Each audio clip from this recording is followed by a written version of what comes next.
ایک آدمی کہتا ہے میں نے امام صاحب سے ایک مسئلہ پوچھنا تھا۔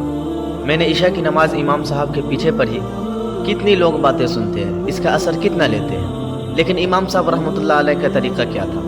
کہتے ہیں میں امام صاحب کے ساتھ نماز پڑھی مسجد میں، تو قاری صاحب نے قرآن پڑھا اذا زلزلت الارض زلزالها واخرجت الارض اثقالها، فرماتے ہیں آخری دو آیتیں پڑھی فمن يعمل مثقال ذرة خيرا يره ومن يعمل مثقال ذرة شرا يره۔ اللہ فرماتا ہے میں قیامت کے دن تیرے ذرے ذرے کا حساب کروں گا، ذرہ برابر نیکی ہوئی تو تیرے سامنے آئے گی، ذرہ برابر گناہ ہوا تو تیرے سامنے آئے گی۔ وہ کتنا ہوتا ہے؟ ریت کا ایک ذرہ، اس کے برابر بھی گناہ ہوا تو تیرے سامنے آئے گی۔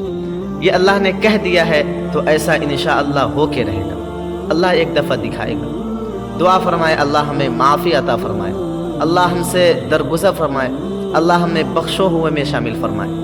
یہ آیت امام صاحب نے سنی تو کہتے ہیں نمازی سارے چلے گئے تو امام صاحب بیٹھے اور اپنی داڑھی پکڑ لی، چراغ ٹمٹما رہا ہے، کہتے ہیں داڑھی پکڑ لیے اور امام صاحب بیٹھے ہیں۔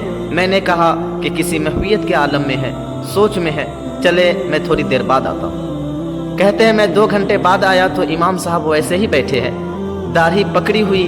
میں نے کہا ٹھہر کر آتا ہوں۔ میں پھر 1-1.5 گھنٹے بعد گیا تو ویسے ہی بیٹھے ہیں۔ کہتے ہیں تہجد کا وقت ہو گیا، میں مسجد میں گیا تو چراغ ٹمٹمانے لگا، ختم ہونے کے قریب آ گیا، امام صاحب بیٹھے ہیں۔